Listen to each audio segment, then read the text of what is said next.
Welcome to the Predictable Revenue Podcast, where frontline sales leaders teach you how to build and scale an outbound sales team.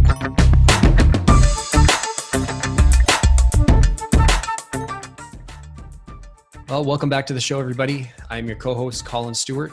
Today, I'm joined by a recently anointed Global Director of Sales Development, Special Olympics volunteer, and second place national teaching competition finalist from the Korean Ministry of Education, and an ex-cop. But we're not going to talk about any of that today.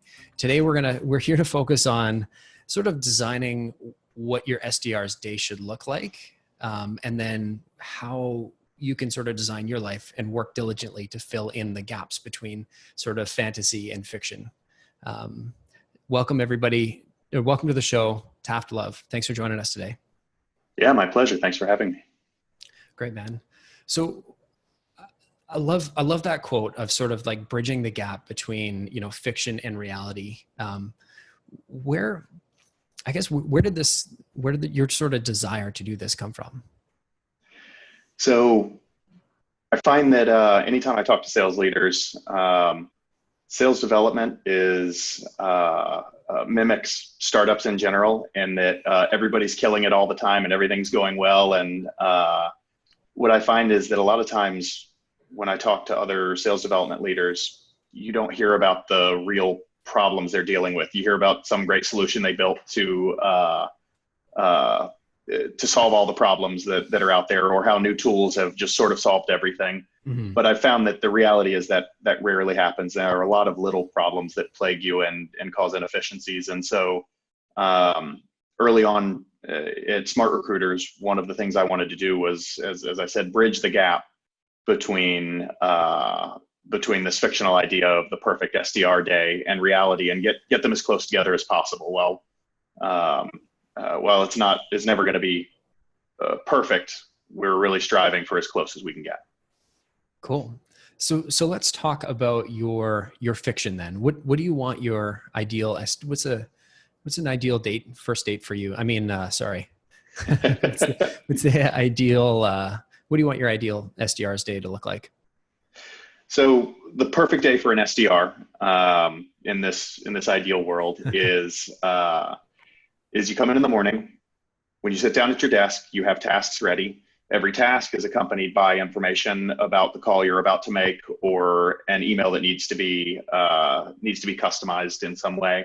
And you blow through your tasks. You spend the morning hours, and this is West Coast, and it might differ for East Coast. Might be middle of the day you do this, but anyway, you have a section of time set aside early in the day during which you knock out all your tasks.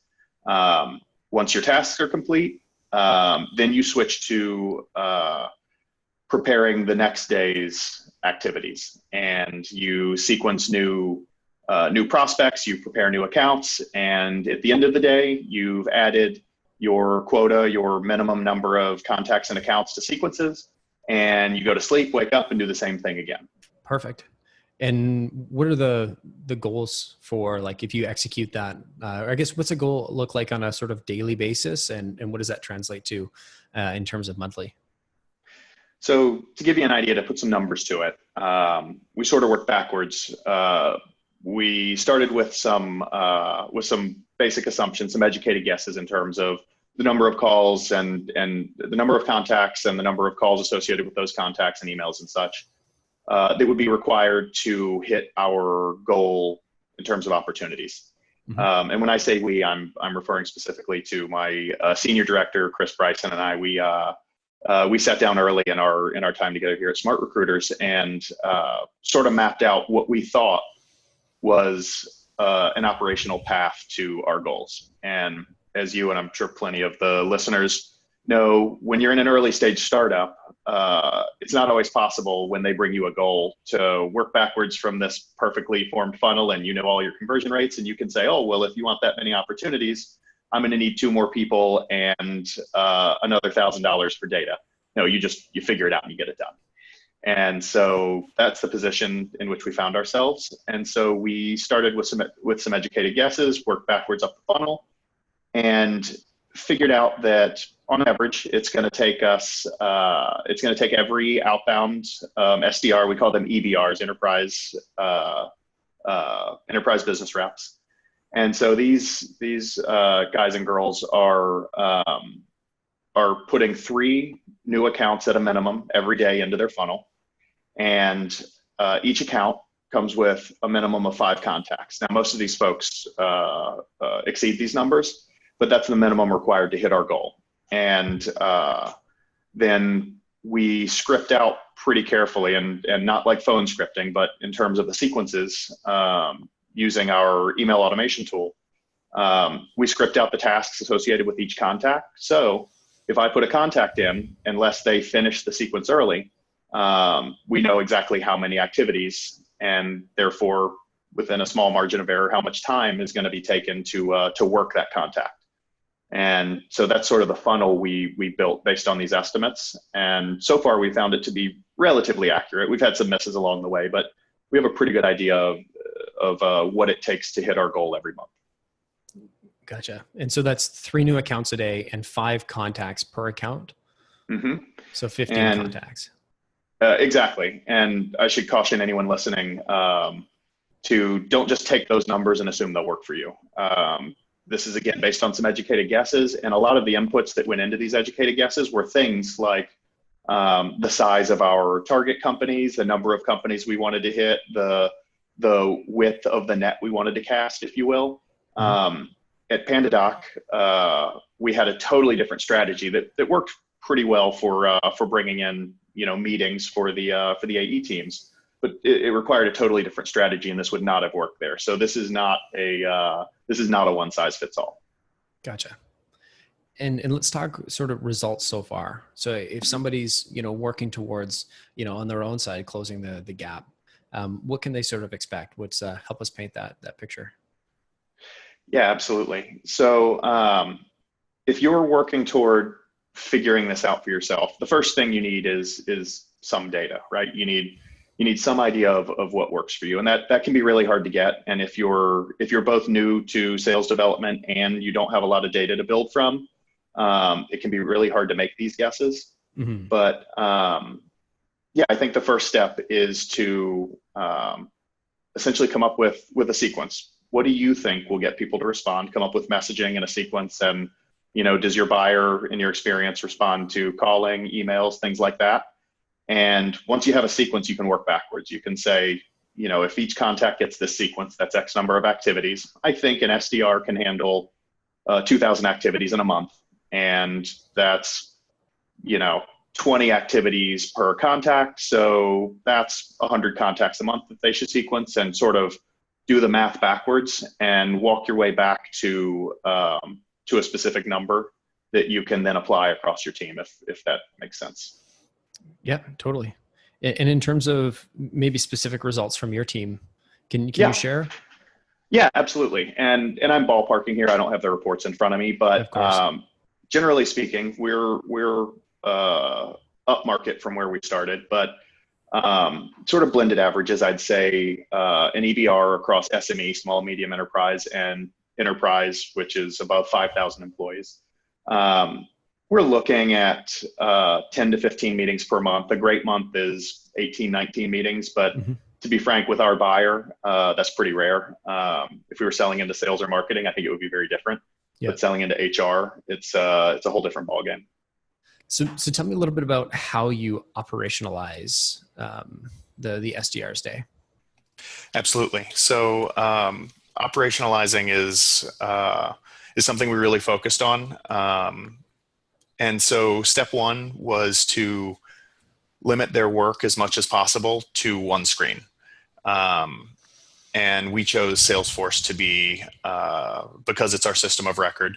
We also wanted it to be their sort of home base for the second half of the day, the sequencing new accounts and prospects. And so we did that by utilizing the trigger functionality between Salesforce and our email tool. We happen to use Outreach.io, but there are several that can accomplish the same thing. I don't want to be I want to be tool agnostic here, because there's no one tool that's important for this. But essentially, we set it up so that within Salesforce, an SDR can research a company, put in all of the information necessary to set up the account in Outreach, and then move to a contact and create or work with an existing contact, and update the data to include email personalizations and specific direction in terms of what messaging the person should receive when they get the first email and subsequent tasks. And all of this is done within Salesforce, and you can save a Salesforce record and trigger the prospect being pushed into Outreach. Gotcha. So it's all based on that contact record screen.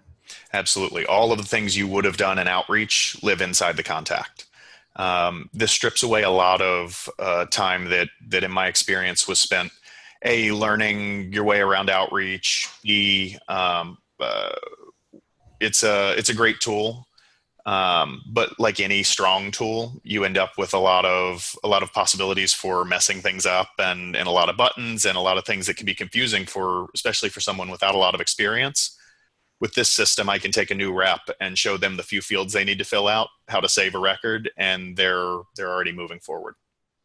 Gotcha. And I think you shared a view of your contact with us. And for those that are just listening, I'll share a Google Doc afterwards that's got the links to all of these. But maybe I'll just get you to walk us through what we're looking at here, Taft. Absolutely. So what you see here is a screenshot of our contact record. So once an account is set up, you'll notice that we have some text in here pulled from the account object. And there's a reason that the company name normalized and the ATS custom, which is like a normalized version of the ATS name. And by the way, ATS is what we sell, and therefore, our competitors are in this field that we merge into emails. For example, in looking at your website, I saw that you use, in this case, iCIMS. Mm-hmm. This is really important to us because one bad merge field, one poorly written merge field can ruin an entire email. So we rewrite everything that is likely to be merged into an email within Salesforce. So on the account object where you see test company here, we didn't merge the account name from Salesforce, because we don't want to run the risk of test company, incorporated period being merged into an email. So we rewrite everything that's merged. And who actually does that rewrite? The SDR does it because it's their email and it's their voice. And I, for example, might write test co, and someone else might write something totally different. And this is something that eventually we may outsource as well, but frankly, it's a pretty low friction step and isn't a huge cost in terms of time. If they're here already, you may as well go through a couple things. It makes sense to have a human that you trust doing this kind of thing. Absolutely. And what you see on the right side is something that's really important. The names are a bit cryptic, but you see OB Custom 1 and OB Custom 2. And essentially what we're doing here is merging customizations into emails. So we can, at scale, customize emails from within Salesforce. So you'll see beside OB Custom 1, it says intro. So that's the intro sentence to the email. And Custom 2 is PS. And so if you put something in Custom 2, Outreach will add PS and then merge in whatever you wrote in the PS field there. And this is really powerful and a fast way to make truly customized emails without having to manually write each email within Outreach. Okay. And so they're filling this in as they go through and create the contact. Exactly. So what you don't see here is below are several panels, one of which is Node, which is a data source we use, and it has some contextual information about the company and often the person. Below that is LinkedIn. And so from within Salesforce, you have a lot of information about the person. And sometimes they'll do Google searches, things like that. But we have the 3-minute rule. unless it is a C-level or otherwise someone who you know is a decision maker and is therefore worth spending more time on, you have 3 minutes per contact. Gotcha. So let me just kill this and go back to, so now that we've got the contact record sort of dialed in a little bit here, what's our next step? I guess moving on to the account view. So we generally start with the account view and then go to the contact view. Oh, okay. So we have something that is, I'd say, account-based sales development light. And the reason I say that is true account-based sales development is selling to Coke differently than you sell to Pepsi. Mm-hmm. We're not that high speed in terms of account-based sales development or marketing, but we sell to companies with similar characteristics similarly. And so what that means for us is we start with the account, we research the account, we confirm that the information we think we know about the account is true, and then we choose it as a target and start to enter information in Salesforce. So you may recall that on the contact record, there were a couple of boxes that said pulled from the account record. Well, the account record is actually where you find those. So you'll see fields required to activate. Mm-hmm. You'll notice test company and ISIMs are in there. This is actually where a rep types in the name of the company and the competitor's ATS. Gotcha. Okay, so when they create the account, which they have to do 3 of these a day, mm-hmm. then they have to enter their normalized name, their ATS, which you've got data sources, or they're doing some Googling. Exactly. Gotcha. And what's next? Another thing you're going to look at, and there's no specific order to this, but the bottom right of the red boxes I've added, you'll notice there are fields that start with RU dash. I have syntaxes for different fields. RU is a roll-up, meaning this is information being gathered from another object. One of Salesforce's, I guess you could call it a weakness, is that the objects aren't always good at talking to each other. And when I say object, I mean task, account, contact, things like that. So in this case, sales activities, the RU sales activities 45 days is all activities completed by salespeople in the last 45 days across all contacts associated with this account. So there is a series of roll-ups. The first on the contact level says how many activities from salespeople are associated with this contact. And then the one on the account says, and of all the contacts, add up all of those numbers and display it here. So all of the contacts in this company have mm-hmm. 6 total activities from sales in the last 45 days. So this is a good indicator that, like, hold on a minute, let's see if somebody else is working this. Yeah. Somebody else has called or emailed people within this company at least 6 times. And so that's sort of where we start. We look at our own data first and make sure we're not stepping on toes. Mm-hmm. And then we move to the required fields to activate and then try to fill in when possible. Often these are filled in later when we're talking to someone, we find out that their current contract ends at a certain date or something to that effect, or you'll see employee override. We found out that the number of employees is different than what we're showing in the CRM. So that's where a human can enter the correct number, things like that. Gotcha. So yeah, and obviously we label these panels in such a way that makes it really easy to understand what you're supposed to do. Talk to me about, so two questions here. So our roll up of activated contacts in the bottom right here. That's recently added contacts. Roll up of activated contacts. Where do you see that? Just underneath RU sales activities 45 days on the bottom right red box there. Gotcha. Right in the red box. Sorry. So the roll up of activated contacts. This is our internal terminology. Yeah.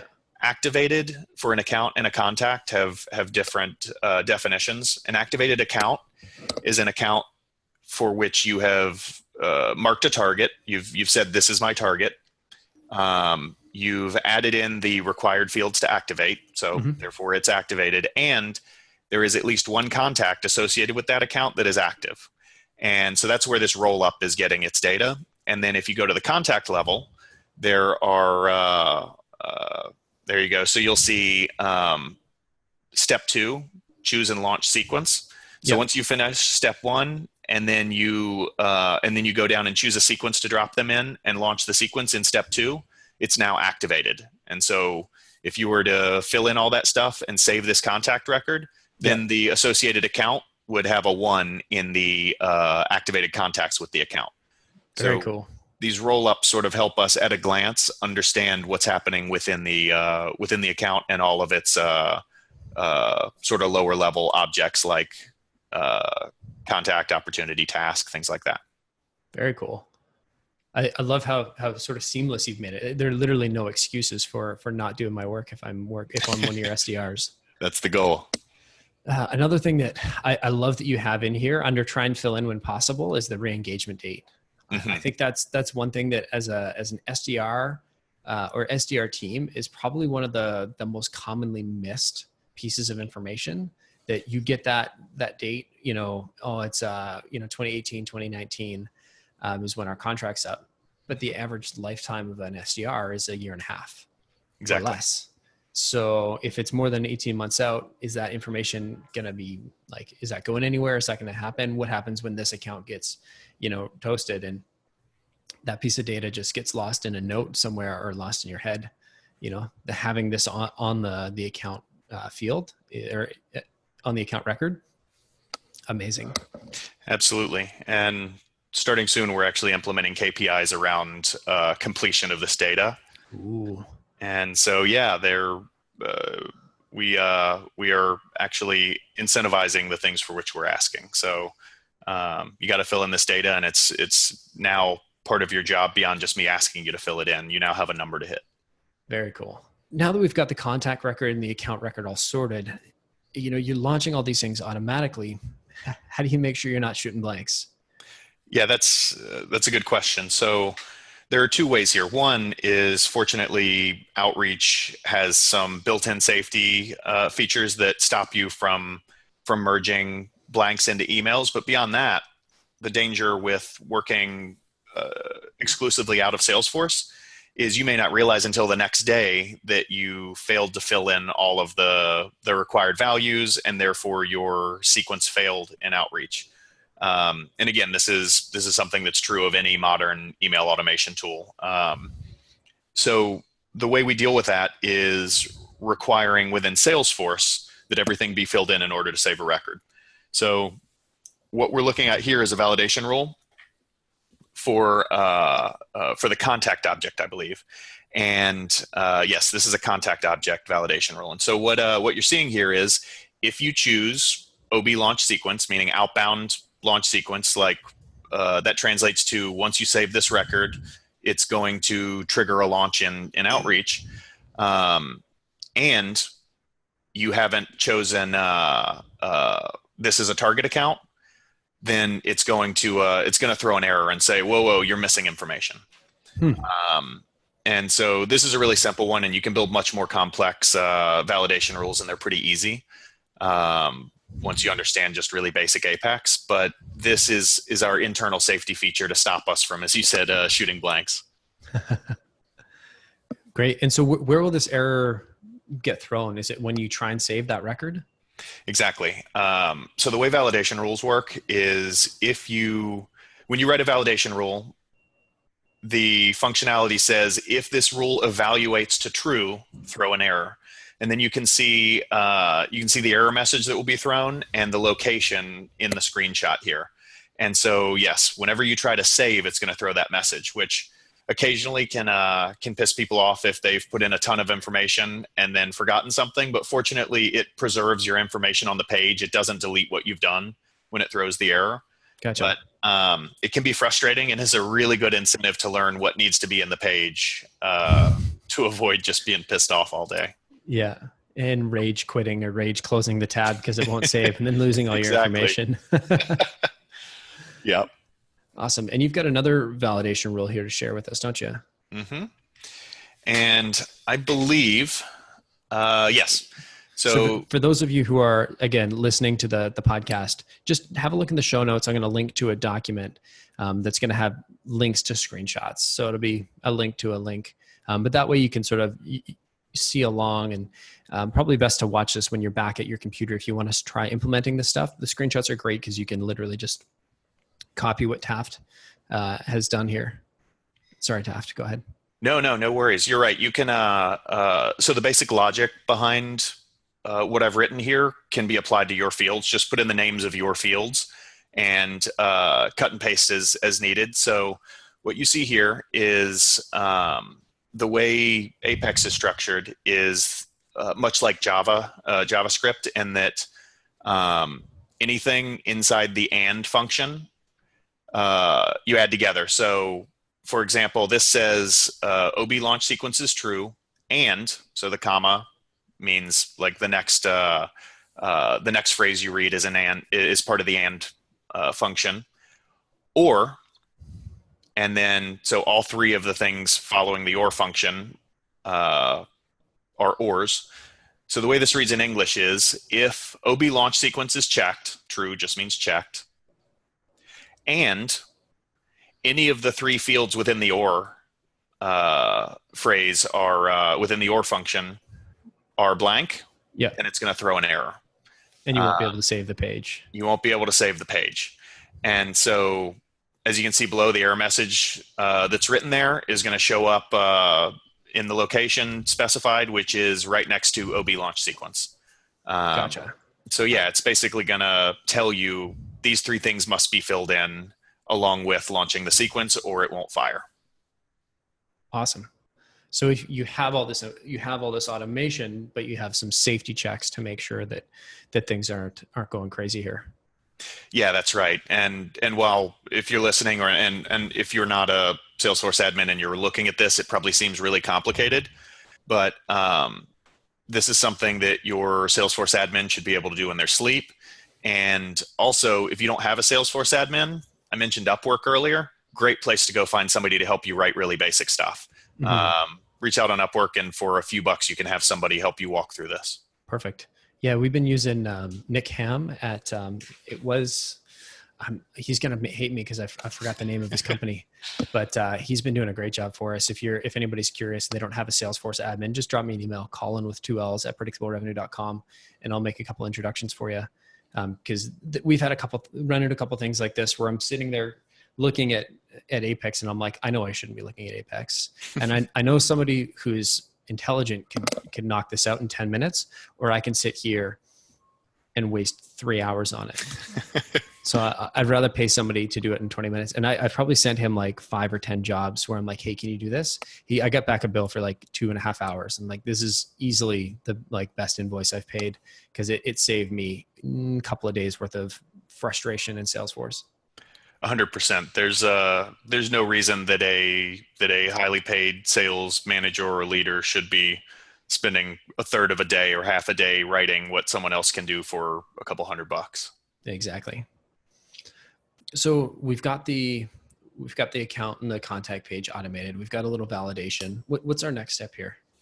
So the next step is to teach Outreach or whatever email automation tool you have to recognize that the contact is ready to be sequenced. So essentially, all of the conditions are met for a trigger to fire, and suck this information into a sequence and start emailing and setting up call tasks. Okay. How do you do that? All right. So I think you have somewhere in here a workflow rule. It's not a workflow rule, and you may not have it here. If you don't, I think, here we go. So what we're looking at is not Salesforce. This is Outreach. In an effort to be tool agnostic, again, I didn't include the Outreach logo, but just so you're not confused when you look for this in Salesforce, this is not Salesforce.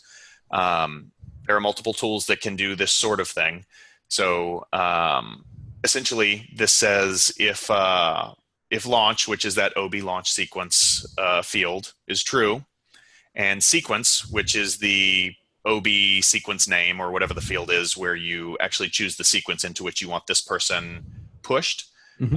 If that's true and the sequence matches referral ask, then do the trigger actions, which is below, add to outbound non-target email, and set the stage in outreach to attempting to contact. So this is super flexible. You don't have to set it up exactly this way, but this is just a simple way to pull a person into a sequence by saving a record in Salesforce. Gotcha. And so this is basically a trigger that you set to, not a trigger, but something that's sitting in outreach that's looking at your Salesforce, waiting for these two fields to be marked true and then referral ask. That's correct. And any modern email automation tool that can integrate with Salesforce is likely to have something similar to this. I haven't seen many that are as flexible and powerful as Outreach is, but most of this can be accomplished with internal functionality in your tool or something like a Zapier connection. Gotcha. Yeah. So we basically have our contact account records. We've got the launch sequence set up. We've got our validation. And now I'm looking at these workflows and I'm like, what is Taft doing with these cool workflows? And what's the significance? Okay, great. So let me take a look at the one you've got up here. So this workflow rule is another protection. So we have the validation rules that protect us from launching a sequence before all of the necessary information is there for outreach to start sending emails. This workflow rule is built to protect us from resequencing someone. So that trigger we looked at, it said that if these couple things are true, then sequence the person. Mm-hmm. Well, for various reasons, we might stop the sequence, right? We may, the person may pick up the phone and talk to us and we pull them out of a sequence. Basically anything other than them unsubscribing or opting out leaves open some danger of them being resequenced. Mm-hmm. So as soon as we finish them, a couple days go by, and if the rules we've set up in Outreach say don't resequence someone until 5 days is up or something like that, once those 5 days are up, then all of the trigger requirements are again satisfied, and it sucks them back into a sequence. Ask me how I know. This is not something we got ahead of. We had some embarrassing conversations about 5 days after the first time we started sequencing people, and we marked them as finished in Outreach. Yeah.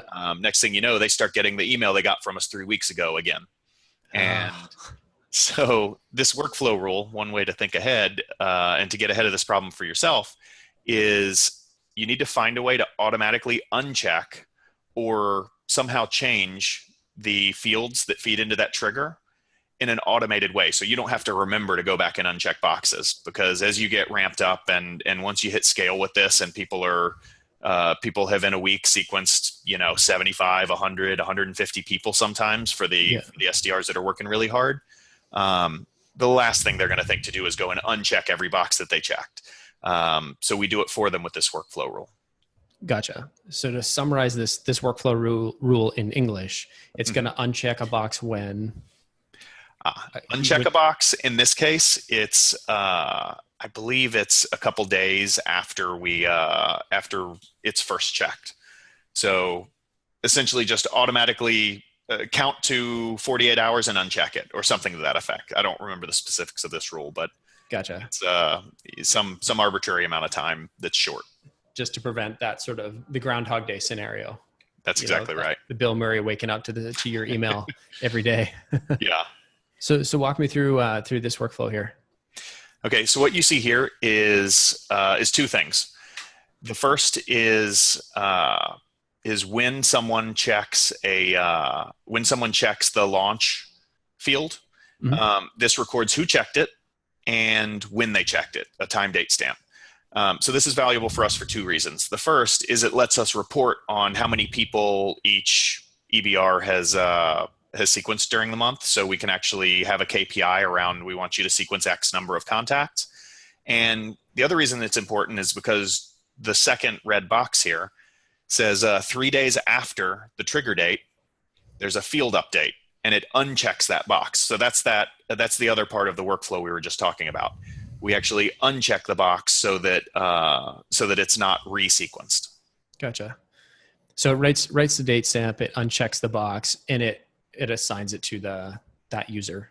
So that's correct. Oh, so adding the date stamp actually allows you in your Start reports counting.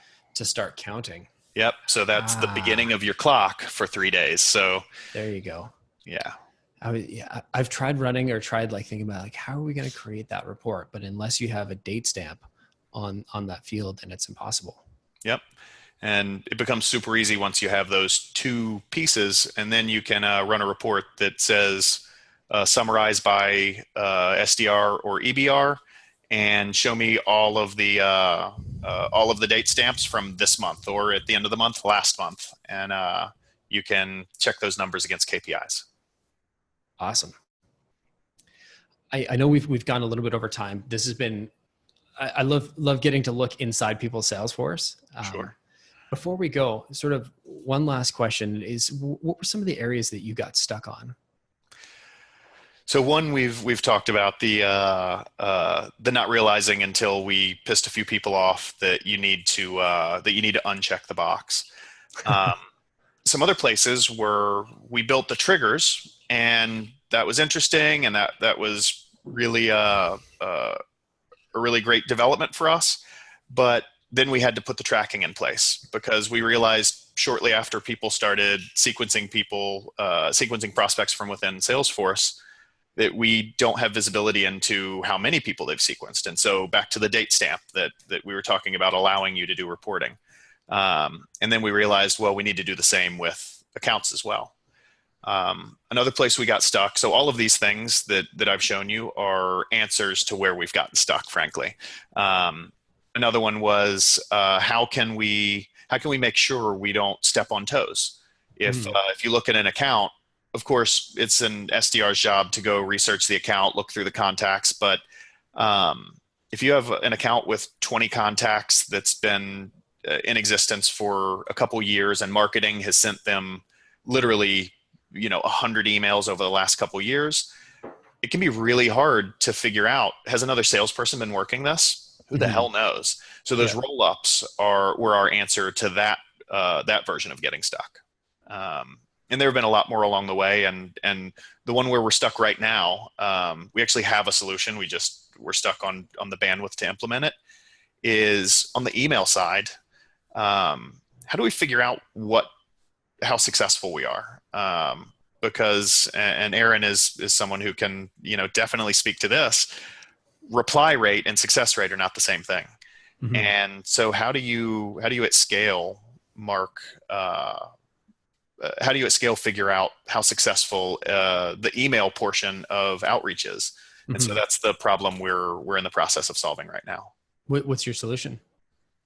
So unfortunately, until AI can determine accurately the sentiment of an email, and I'm sure there are people out there who will say their company can, and I hope they're right, because we'll buy from you.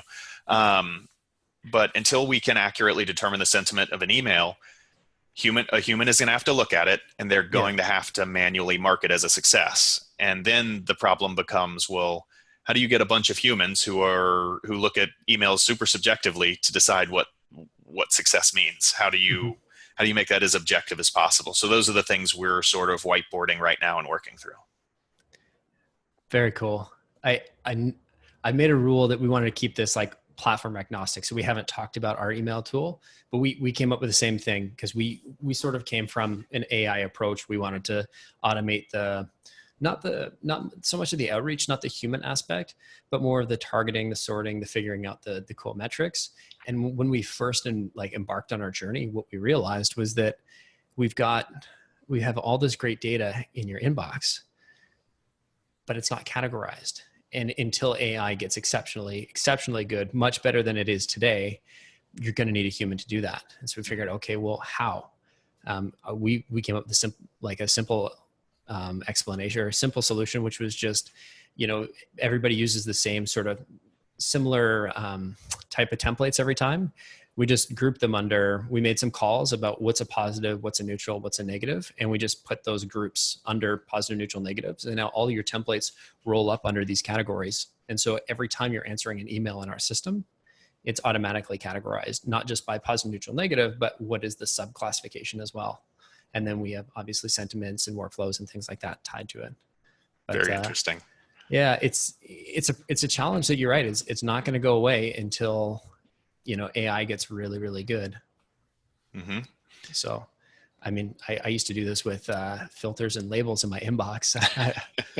I would have like, I'd search for, create a rule that would search for, a string of text in my like positive template, and it would apply that label. And then once a week I would go back and I'd just look at, okay, these are my positives, neutrals, negatives. I would do manual counts. Mm-hmm.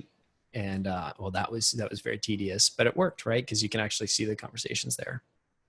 Yeah, it's such a cool problem to solve. I'm excited to see how you guys and other companies sort of figure this out. Yeah, I'm.